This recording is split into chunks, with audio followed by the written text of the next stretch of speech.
What does your morning sound like? Hey, hey, hey, hey, hey, hey.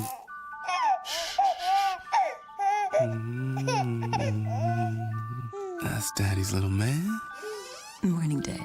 Grabbed your usual from Mickey D's. Here's to making your morning routine a little better with a delicious breakfast from McDonald's. Start your day at McDonald's with a refreshingly bold, large McCafe iced coffee for just $2. Price and participation may vary. For a limited time, cannot be combined with any other offer or any combo meal.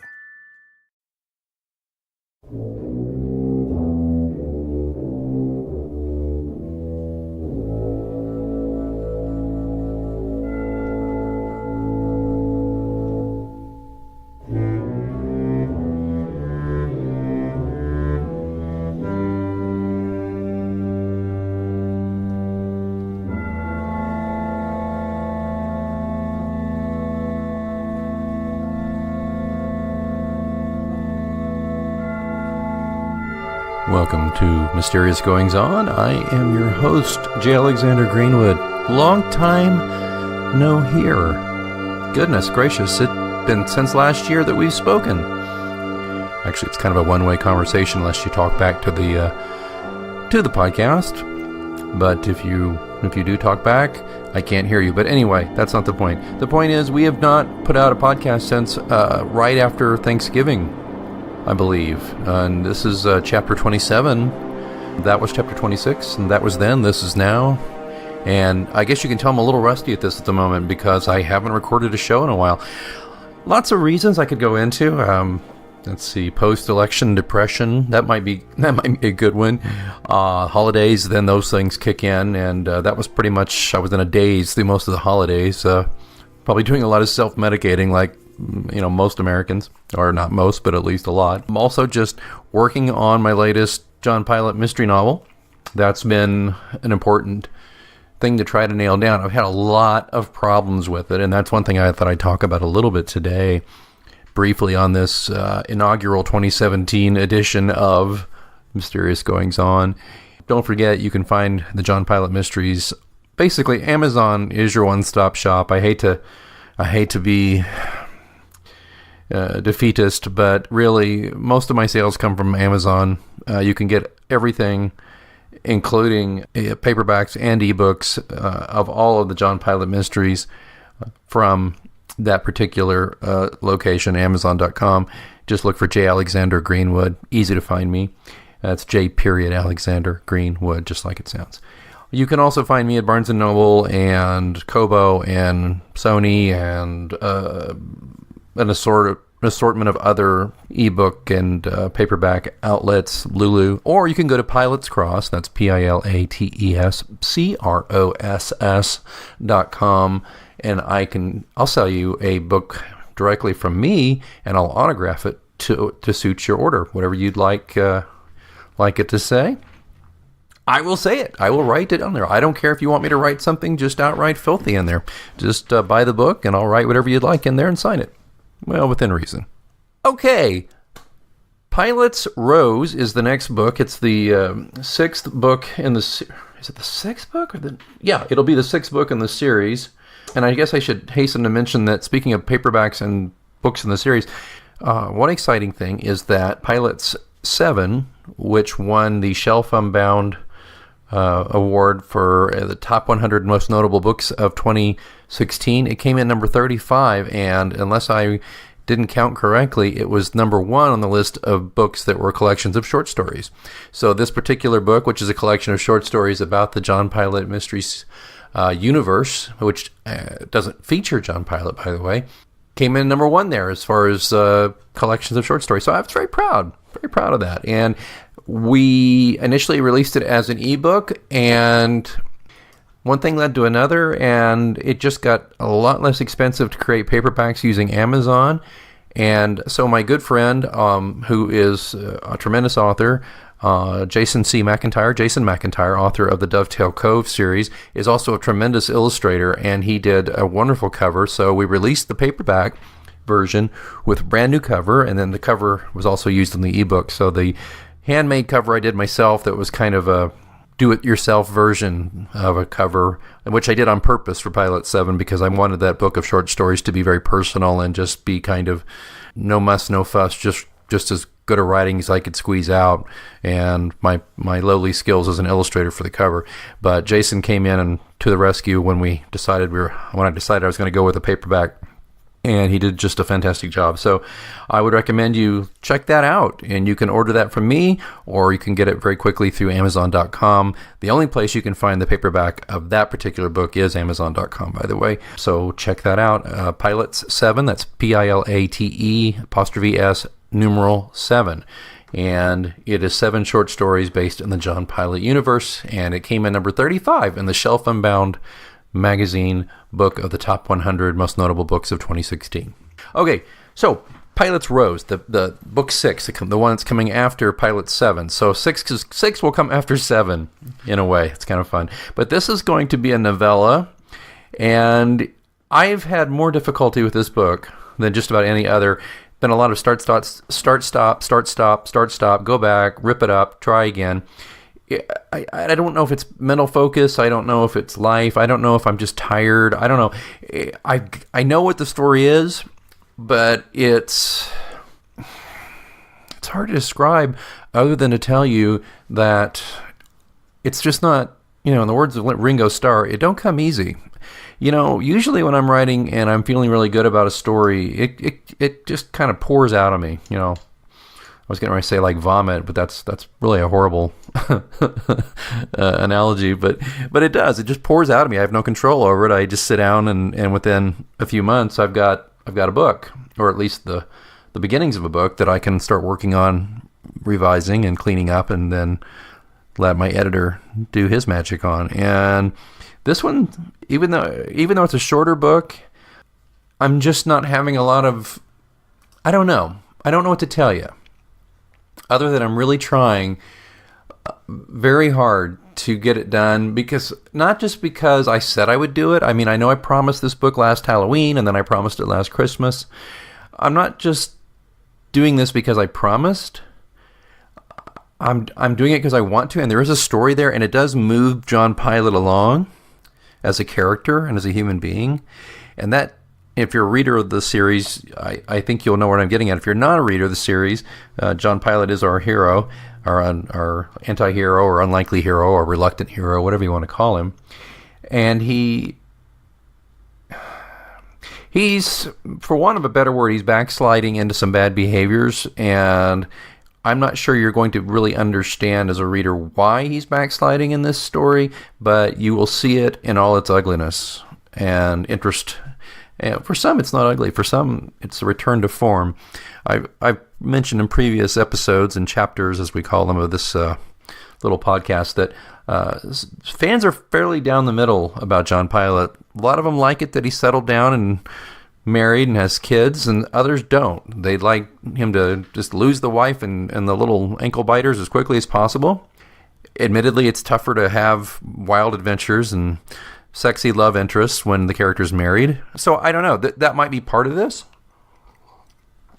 It may also be the Walter Mitty in me that is trying to live vicariously through this guy, and maybe I just feel guilty. I don't know.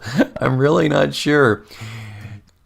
I thought maybe I'd share something with you, and it's a draft, and it's not been revised more than once, and it explains a little bit, I think, about Pilot's state of mind.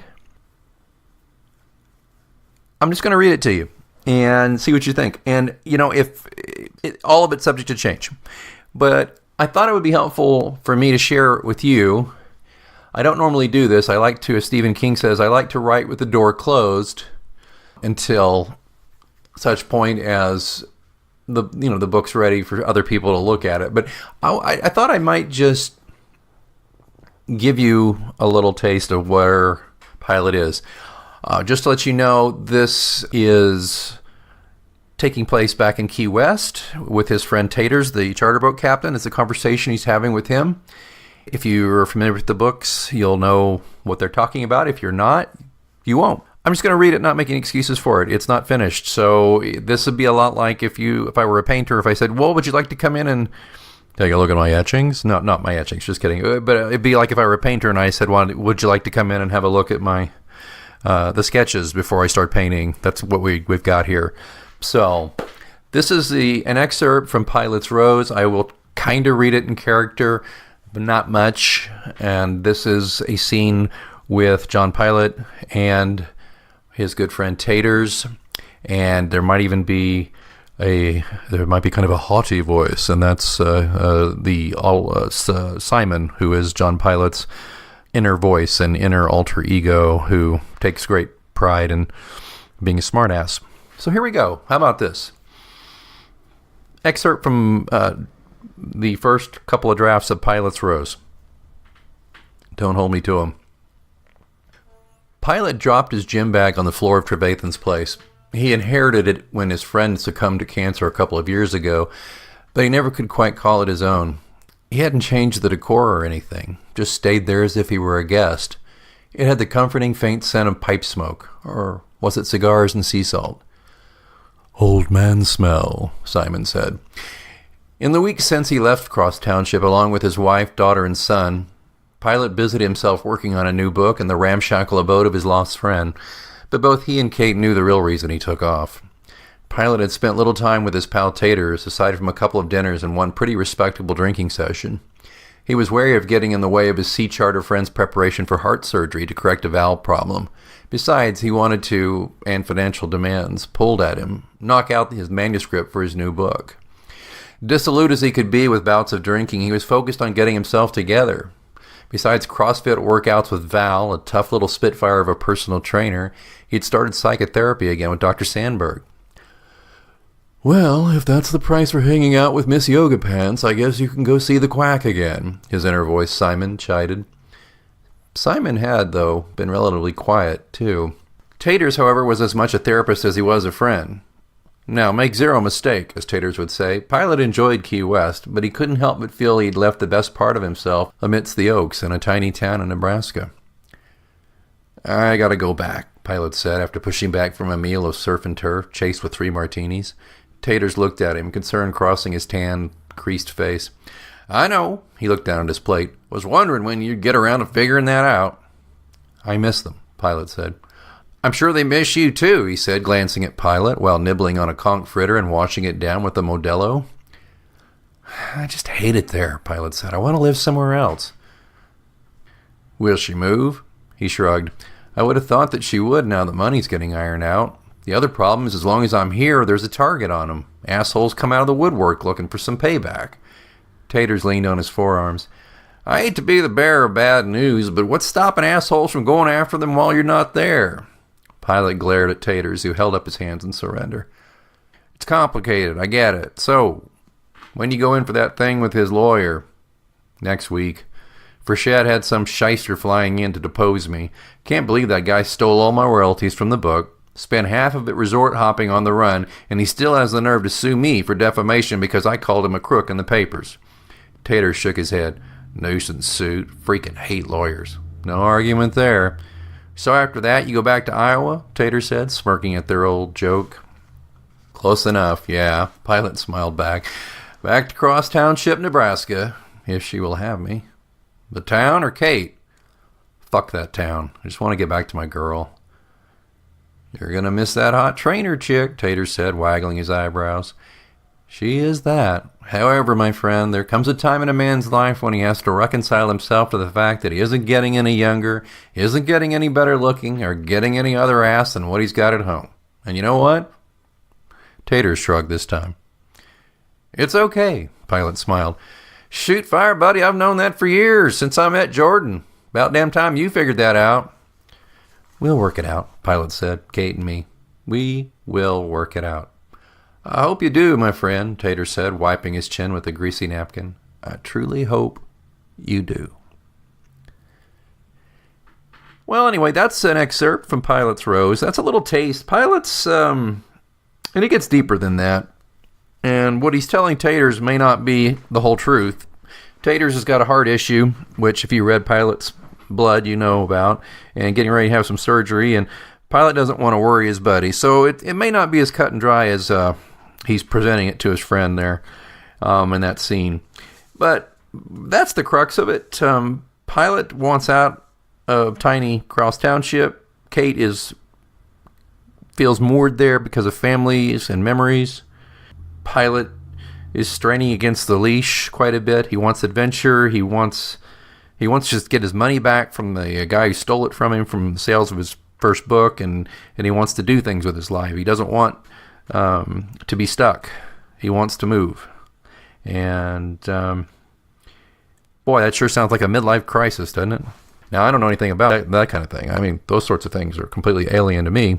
What about you, listener? Well, anyway, I'm working on it. The book actually is pretty close to getting that first draft in the can. I have ideas about how it's going to go and all that. I don't generally plot things out very much. I'm generally a pantser. I just kind of go by seat of my pants, but I do have an idea of the backdrop of which all this will play out against. I've just I guess I neglected to mention earlier, besides all the other excuses for not writing, is just that I make a living. I run my own company, and we've had a pretty down couple of months, and that's meaning that I've got to get my tail out there and really shake the trees, as I say, because basically I eat what I kill, and if I don't sell business and don't perform business, I don't get paid, and that can be difficult.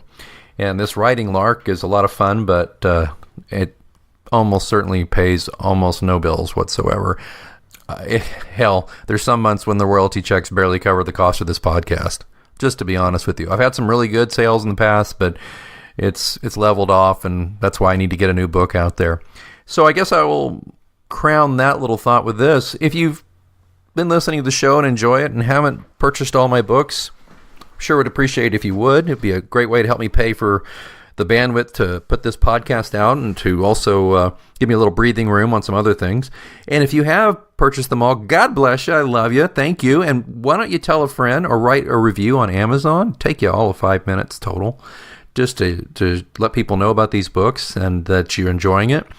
And of course, if you know anybody who is in the film business and they'd like to option them, I'll option them cheap. All right, enough of that. I hope you're doing well. Some very challenging times right now for all of us. Even if you're very happy with how things turned out politically, our nation faces challenges, and it seems like the news is unrelentingly bleak or chaotic, at least as far as my way of thinking, which I think weighs on everybody one way or another. Or maybe you just have normal life stuff going on, and if you do, I understand that as well. I've just come off losing a family member yesterday, as a matter of fact. Not an immediate family, it's someone, extended family, who had been ill. But still, difficult to see her go. And we all face that. And life can sneak up on you. Other than that, let's see, something positive I'll leave you with. Besides, please go to pilotscross.com or amazon.com and check out my work. I'm, recording this on March 31st. This will be out by, I guess, April 1st. April Fool's to you. And yeah, I was going to play an April Fool's joke, but, those don't really hold up very well on a podcast because, if you don't listen to it on April 1st, it's just kind of lame, so I didn't do it. But anyway, precisely 8 days from tomorrow, I'll be running a half marathon, which I've been training for. That also has taken some of my time. I have to train quite a bit. I'm not getting any younger, and you have to train for a half marathon a lot. And I've had to give up my beloved kickboxing regimen. I still go to kickboxing gym several times a week, but not 5 times a week like I used to. I can only go there about 2 or 3 times a week, and then the rest of the week I'm running to prepare for this. So in about a week, by the end of the day, April 8th, I hopefully will have survived and have a medal around my neck for completing a half marathon, 13.1 miles. And then at the end of April, I'm going to my hometown to go to my second Rugged Maniac obstacle course race. It's a 5K race with 25 obstacles. You're jumping over fire and climbing nets and crawling through muddy water under barbed wire. It's a blast. I love it. And let's see. So I'll do that at the end of April. And then in June, I'm doing with my daughter, my little girl. It's her first 5K. We're going to do a daddy-daughter 5K. And then towards the end of, getting towards the end of the year in September, I'll do another Rugged Maniac, this one here in town. I think that will be it. There might be a 10K also in there somewhere. I'm doing a lot of that this year. This is kind of the year of activity physically for me.